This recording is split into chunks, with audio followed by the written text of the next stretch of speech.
Ce n'est pas un scoop, mais on a maintenant des chiffres qui le montrent. Nos PME, on le sait, payent beaucoup plus d'impôts sur les sociétés que les grands groupes.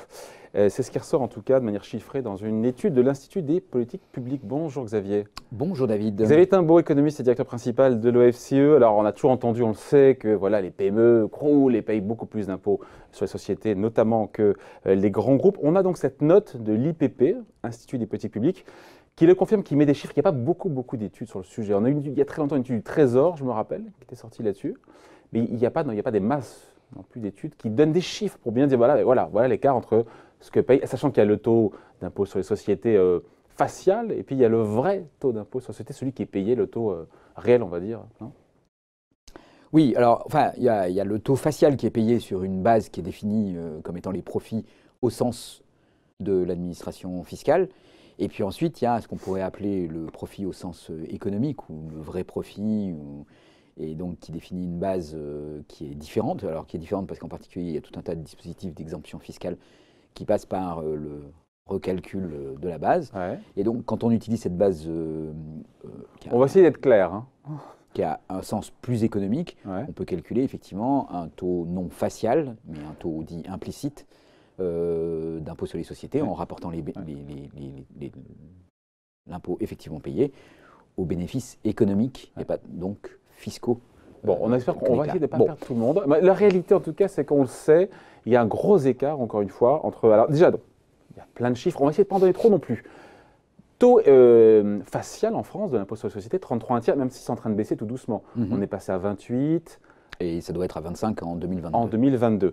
Mais le taux moyen, on va revenir sur cet écart entre les gros et les petits, mais juste pour fixer un peu les idées, le taux moyen facial dans l'OCDE, encore une fois, c'est 22. Donc même quand nous, on sera à 25 en 2022, qui n'est pas le 22% du taux moyen d'IS dans l'OCDE, on est quand même largement au-dessus. On se dirige tout doucement, on est toujours au-dessus aujourd'hui. Doucement, on se dirige vers la moyenne européenne. Et encore, il y aura 3 points d'écart. Oui, il y a un mouvement de concurrence fiscale assez fort à laquelle la France a essayé de résister. Oui, parce que le problème, c'est que quand on baisse le taux facial de l'impôt sur les sociétés, on pourrait se dire c'est très bien, il y a moins d'impôts à payer. Mais non, parce que de l'autre côté, il faut quand même les payer, ces impôts. Donc de l'autre côté, il faudra augmenter d'autres impôts, la TVA ou l'impôt sur le revenu. Donc ça conduit à déformer la taxation.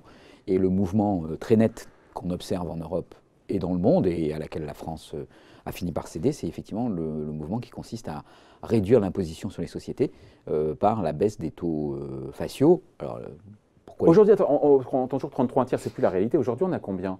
Sur 2019, je crois qu'on est à 28, c'est ça? Encore pas pour tout le monde, pas pour les grandes entreprises.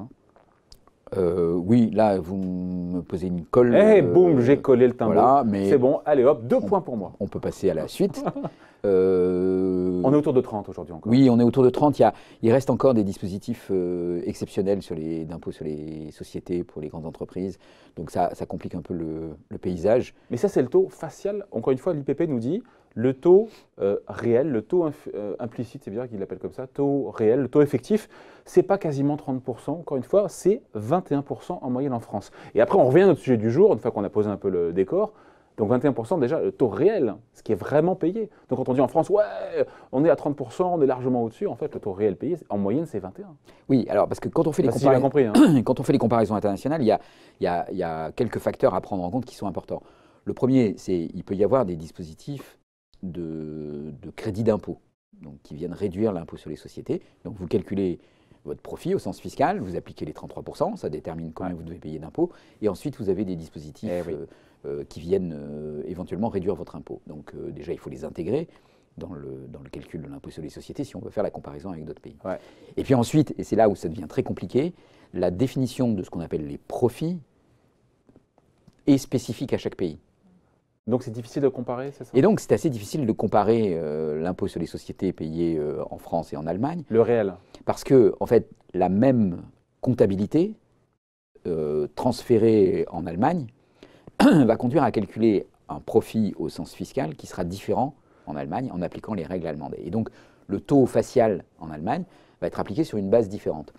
En gros, pour simplifier, la base française est un petit peu plus étroite, avec un taux plus élevé, et ce qui fait qu'au final, l'impôt sur les sociétés qui est payé par rapport à une façon égale de calculer les profits entre la France et l'Allemagne, conduit à un taux qu'on appelle implicite. Alors, implicite pourquoi? Parce qu'il est calculé sur un profit qui n'est pas le profit fiscal, mais qui est une espèce de définition commune du profit. Donc, on appelle ça un profit économique. Et donc, à ce moment-là, cette base commune conduit à calculer un taux implicite, et ce taux implicite, il est plus faible pour la France par rapport au taux facial. Et quand on compare, et c'est le sujet, pardon, on a pris un peu de temps, mais le sujet du jour, c'est comparer ce que payent les PME aux grands groupes. Et là, que nous dit l'Institut des politiques publiques, c'est qu'on est à 23,7%, quasiment 24% pour le taux d'IS réel des PME, c'est ça, et les grands groupes sont à 17,8%. Il y a 6 points d'écart. On se dit, c'est considérable ou pas? Parce que dans le passé, on a eu jusqu'à 17 points d'écart. Donc, qu'est-ce qu'on se dit? On se dit que c'est en train de converger. Alors, on doit se dire… C'est encore trop qu'il y ait 6 points d'écart entre ce que payent les PME, en termes de taux d'impôt sur les sociétés, et ce que payent les grands groupes, les multinationales. On doit se dire plusieurs choses. Bon, d'abord, il y a un écart qui subsiste entre les petites entreprises et les grandes Scandaleux entreprises. cet écart ou pas? Alors, scandaleux, la question c'est de savoir d'où vient cet écart. C'est-à-dire, est-ce que cet écart vient d'une structure du bilan qui est très différente ou est-ce que ça vient de l'optimisation fiscale? Ou est-ce que ça vient de l'optimisation fiscale? Ou est-ce que ça vient de ce que… Qu'est-ce qu'on appelle structure de bilan? Pardon, c'est intéressant. C'est-à-dire que le fait d'avoir plus de dettes, les grands groupes ont plus de dettes, ils réduisent leur charge d'intérêt, donc ça fait moins d'impôts sur les sociétés à payer, c'est ça aussi? Alors, il y a effectivement un élément qui est lié au traitement des intérêts sur la dette dans le calcul des profits. Et donc, du coup, en fait, la base imposable dépend du niveau d'endettement, du taux d'endettement de l'entreprise, alors que quand on prend une définition économique du profit, cette définition est indépendante du taux d'endettement. Donc, quand on calcule le taux implicite, cet effet disparaît, ce qui conduit potentiellement à cette différence entre les grandes et les petites entreprises. Puisqu'on peut imaginer que surtout les niches, pardon, c'est les niches, c'est les abattements, c'est les crédits d'impôt, et la batterie de comptables et d'experts en fiscalité des grands groupes. On n'est pas là pour stigmatiser personne. Et on arrive à passer entre les mains du filet et du bon côté du… Il y a ça, mais vous voyez par exemple dans les exemptions, il y a le traitement de la propriété intellectuelle. On a introduit en France une patent box, c'est-à-dire un traitement spécifique des actifs immatériels qui sont de l'ordre de la propriété intellectuelle, les brevets par exemple, ou les marques. Et donc ça conduit à baisser l'impôt sur les sociétés des entreprises qui, cette fois-ci dans leur bilan, donc ce n'est pas du côté du passif, mais c'est du côté des actifs, non pas en fonction de leur niveau d'endettement, mais en fonction de la part dans leurs actifs des actifs immatériels. Alors on a fait ça pour pouvoir stimuler l'innovation. Mais évidemment, quand on introduit ce genre de mesures, ça va faire une différence entre la PME du coin qui fait du BTP, ses actifs immatériels, il n'y a pas grand-chose, parce qu'elle n'a pas de marque, elle n'a pas de brevet, voilà. Alors que Dassault, Dassault va avoir dans son bilan beaucoup de brevets, beaucoup d'actifs immatériels. Dassault Systèmes, donc va avoir des marques, va avoir des logiciels, et donc ça va conduire à modifier assez significativement l'imposition. Mais c'est quelque chose qui est recherché en fait.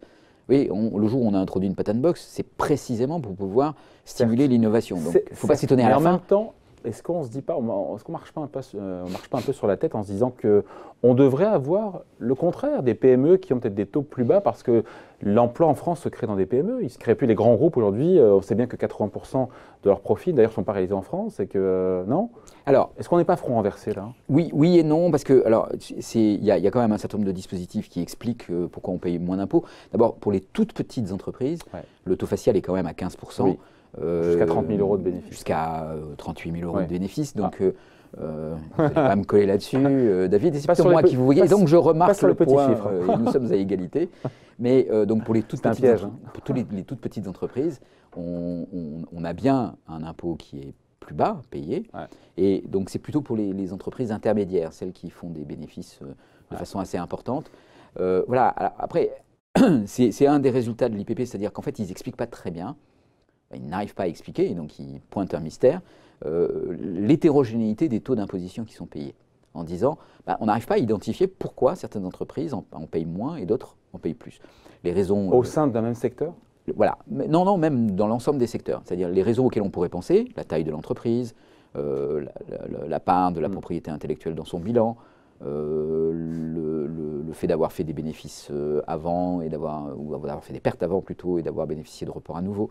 Donc tous ces facteurs-là qui pourraient expliquer pourquoi leur taux d'imposition est différent jouent, mais quand on les enlève, ces facteurs, ben, il reste une part non expliquée de l'hétérogénéité des taux d'imposition. Et la taille n'explique pas tout. Donc une des conclusions, c'est de dire, en fait, au final, on comprend assez mal comment l'impôt sur les sociétés joue sur les entreprises, en fonction de quels facteurs il est déterminé, et quelles sont les politiques qui ont été poursuivies, en fait. Oui, mais le résultat, encore une fois, ces 6 points d'écart en taux d'IS entre les grands groupes et les PME, on se dit que si jamais c'était inversé, qu'il y avait une politique économique pro-business pour les PME, qui, elles, sont créatrices d'emplois, ça serait bénéfique pour elles. Est-ce qu'encore une fois, on ne se trompe pas de... Enfin, là, vous allez très très vite, parce que l'idée que les PME sont plus créatrices d'emplois que les grands groupes est une idée qui n'est pas très robuste, en fait. Les grands groupes, ils créent de l'emploi aussi. Sur le sol français. Sur le sol français, tout à fait. Donc c'est une idée reçue qu'on a. Les grands groupes, par exemple, font beaucoup d'exportations. Il y a des dispositifs dans le calcul de l'impôt sur les sociétés qui visent à favoriser justement les exportations. Enfin, vous voyez, donc il y a quand même aussi un ensemble de choix qui ont été réalisés qui visent précisément à pouvoir stimuler les exportations. Donc ce n'est pas une aberration française qu'on ait ces 6 points d'écart. Si on devait faire ce calcul, et je ne suis pas là pour vous coller en Allemagne, en Espagne, en Italie, on aurait toujours un écart, encore une fois, entre ce que payent les PME et les grands groupes en défaveur des PME. Le vrai problème, il est qu'on ne sait pas trop pourquoi certaines entreprises ont un taux d'imposition sur les bénéfices élevé et d'autres non. Et donc, parce qu'elles sont mal conseillées, non? Alors, soit parce qu'elles sont mal conseillées, soit parce que la législation de l'impôt sur les sociétés est tellement complexe qu'elle conduit en fait à séparer très fortement des entreprises qui ne devraient pas l'être. Et donc, du coup, probablement, il y a de ce côté-là une politique publique qui est mal maîtrisée. Ça plaide pour tout un tas de choses. Ça plaide pour une simplification de l'assiette.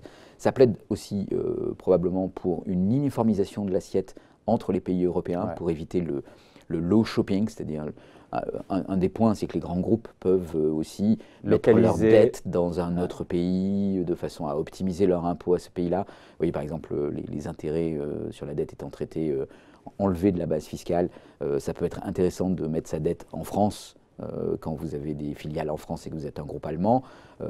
Donc, il faudrait déjà arriver à simplifier et à uniformiser la définition de la base fiscale de l'impôt sur les sociétés pour éviter cette optimisation fiscale qui conduit à beaucoup de complexité dans lequel je pense que même les entreprises finissent par se perdre, d'une part, et puis d'autre part, éventuellement mettre en place un certain nombre de dispositifs assez clairs pour pouvoir favoriser, si on pense qu'il faut favoriser les PME, ce que vous avez l'air de suggérer, parce qu'elles sont plus créatrices d'emplois ou parce qu'elles sont plus d'emplois moins délocalisables, ou parce que bon, ok, et ben à ce moment-là, mais il faudrait pouvoir arriver à le faire de façon simple et claire, sans que ça puisse donner lieu à des formes d'optimisation.